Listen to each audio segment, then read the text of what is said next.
ಯಾರೋ ಒಬ್ಬರು ಬಂದು ಸಜೆಷನ್ ಹೇಳಿದ್ರೆ ಅವ್ರ ಮೇಲೆ ಡಿಪೆಂಡ್ ಆಗಿ ಎಲ್ಲ ಬೆಳೆಗಳನ್ನೆಲ್ಲ ಹಾಳು ಮಾಡ್ಕೊತಿರ್ತಾರೆ.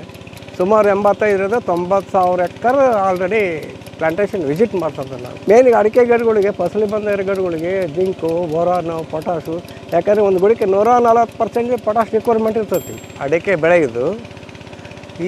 ಈ ಬೆಳೆಯಲ್ಲಿ ಯಾವ ಥರ ರೈತರು ವ್ಯವಸಾಯ ಮಾಡಬೇಕು, ಯಾವ ಸಲಿಗೆ ಯಾವ ಸಾಯಿಲಿಗೆ ಯಾವ ಥರ ಫರ್ಟಿಲೈಸರ್ ಕೊಡಬೇಕು, ಎಷ್ಟು ದಿವಸದ ಗಿಡ, ಒಂದು ಬೆಳೆ ಬೆಳಿಬೇಕಾದ್ರೆ ಮಣ್ಣು, ನೀರು, ವೆರೈಟಿ ಮಾತಾಡತ್ರ ವಾತಾವರಣ ಇವು ಭಾರಿ ಮುಖ್ಯ.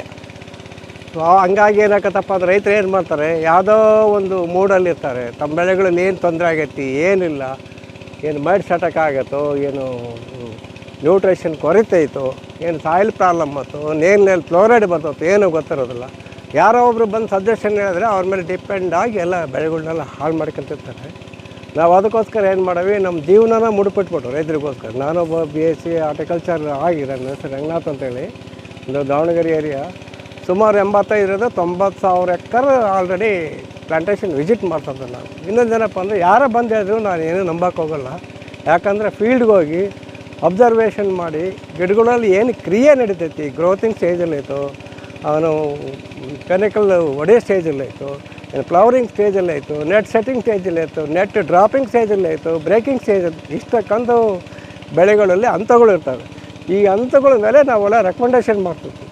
ಯಾವುದು ಕೂಡ ಮೈಟ್ ಸ್ಟಾರ್ಟಕ್ ಆದಾಗ ಮೈಟಿಸೈಡು, ಫಂಗಿಸೈಡು, ಮೈಕ್ರೋನ್ಯೂಟ್ರಿಯಲ್ ಯಾವ ಕಂಪ್ನಿ ಹತ್ರ ಇದು ಮಾಡಿ ರೆಕಮೆಂಡೇಷನ್ ಮಾಡೋದಲ್ಲ. ಯಾವ ಚೆನ್ನಾಗಿ ವರ್ಕ್ ಮಾಡ್ತಿರ್ತಾವಲ್ಲ ಅವನ್ನೆಲ್ಲ ರೆಕಮೆಂಡೇಷನ್ ಮಾಡ್ತಿರ್ತೀವಿ. ಮೇನ್ ಏನಪ್ಪ ಅಂದರೆ ಒಂದು ಬೆಳೆಗೆ ಮುಖ್ಯವಾಗಿ ಬ್ಲಾಕ್ ಸಾಯಿಲಲ್ಲಿ ಏನು ಕೊರತೆ ಬರ್ತೈತಿ, ರೆಡ್ ಸಾಯಿಲಲ್ಲಿ ಏನು ಕೊರತೆ ಬರ್ತೈತಿ, ಆ ಕರಳು ಜಮೀನಲ್ಲಿ ಏನು ಬರ್ತೈತಿ, ಕಲ್ದರ್ಗಲ್ಲಿ ಕೆಲವೊಂದು ಮ್ಯಾಂಗ್ನೀಸ್ ಕಂಟೆಂಟ್ ಪ್ರದೇಶಗಳೆಲ್ಲ ಬರ್ತವೆ, ಅವುಗಳಲ್ಲಿ ಏನು ಕೊರತೆ ಇರ್ತದೆ ಅದನ್ನೆಲ್ಲ ನೋಡಿ ಪ್ಲಾಂಟ್ ಕಂಡೀಷನ್ ನೋಡಿ ಸಜೆಷನ್ ಮಾಡಿ ಫರ್ಟಿಲೈಸರ್ಸು, ಅಂತ ಗ್ರೋತ್ ಹಾರ್ಮೋನ್ಸ್ಗಳು ಎಲ್ಲವೂ ಕೊಡ್ತಿರ್ತೀವಿ.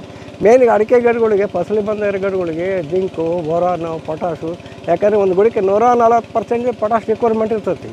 ಅದನ್ನೆಲ್ಲ ಬಿಟ್ಟು ಇವ್ರು ಏನು ಮಾಡ್ತಾರೆ, ಯಾವುದೋ ಒಂದು ಸಜೆಷನ್ ಮಾಡ್ತಿರ್ತಾರೆ. ಸುಮ್ಮನೆ ಒಂದು 50-60% ಸಾರ್ವಜನಿಕ ಇದು ಇರ್ತದೆ. ಕೆಲವು ನಮ್ಮ ಸಾಯಲ್ಲಿ 46% ಫಾಸ್ಫರಸ್ ಆಗಿರ್ತೈತೆ, ಫಾಸ್ಫರಸ್ ಇರ್ತೈತೆ. ಅದನ್ನ ಏನು ಮಾಡ್ತಾರೆ ಅಂದರೆ ಮತ್ತೆ ನಾವು DAP ಹಾಕಿರಿ ಏನಕ್ಕಂದ್ರೆ ಅದ್ರಲ್ಲಿ 46% ಇದೆ, 40% ಸೇರಿ 86% ಆಗ್ಬಿಡ್ತದೆ. ಸಾಯಿಲ್ pH ವ್ಯಾಲ್ಯೂ ಏನಕ್ಕಂದರೆ ಮಣ್ಣಿನ ರಸಾರ ಪ್ರಮಾಣ ವೇರಿಯೇಷನ್ ಆದಾಗ, ಗಿಡಗಳಲ್ಲಿ ಕೊರತೆ ಆದಾಗ ಎಲೆ ಬರೋದು, ಕ್ರಾಸರಿಂಗ್ ಬರೋದು, ಕೆಲವೊಂದು ತಳಿ ಗುಣದಲ್ಲೂ ಆಗ್ತಕ್ಕಂಥ ಒಂದು ಚಾನ್ಸಸ್ ಇರ್ತೈತಿ.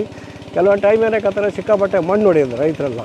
ಆ ಬೇರುಗಳ ಮೇಲೆ ಸ್ಟ್ರಕ್ ಆಗಿ ಏನಕ್ಕಂತಂದರೆ ಇಡ್ಮಿಂಡಿಗೆ ರೋಗ ಬರೋದು. ಆನಂತರ ಇನ್ನೊಂದು ಏನು ಮಾಡ್ತಾರೆ, ಬಲರಾಮ್ ನೇಗ್ಲನ್ನು ಹೊಡಿತಿರ್ತಾರೆ. ಜಾಸ್ತಿ ಕಲ್ಟಿವೇಷನ್ ಮಾಡ್ಬೇಕಾದ್ರೆ ಏನು ಮಾಡ್ತಾರೆ ಅಂದರೆ ಅವ್ರಿಗೆ ಗರ್ಭಕಾಟ ಟೈಮ್ ಗೊತ್ತಲ್ಲ, ಪಾಲಿನೇಷನ್ ಟೈಮ್ ಗೊತ್ತಲ್ಲ, ನೆಟ್ಟು ಸೆಟ್ಟಿಂಗ್ ಟೈಮ್ ಗೊತ್ತಿರೋದಿಲ್ಲ. ಅವಾಗ ಏನು ಮಾಡ್ತಾರೆ ಅಂದರೆ 2 ಅಡಿ ಸರೌಂಡಿಂಗ್ ಫೀಡಿಂಗ್ ರೂಟ್ ಇರ್ತದೆ. ಆ ಫೀಡಿಂಗ್ ರೂಟ್ ಎಲ್ಲಿ ಐತಾನೆ ಪರಿಜ್ಞಾನ ಇರೋದಿಲ್ಲ. ಯಾವಾಗ ಕಲ್ಟಿವೇಷನ್ ಮಾಡಿ 50% ಬೆಳೆನ ಹಾಳು ಮಾಡ್ಕೊಂತಿರ್ತಾರೆ.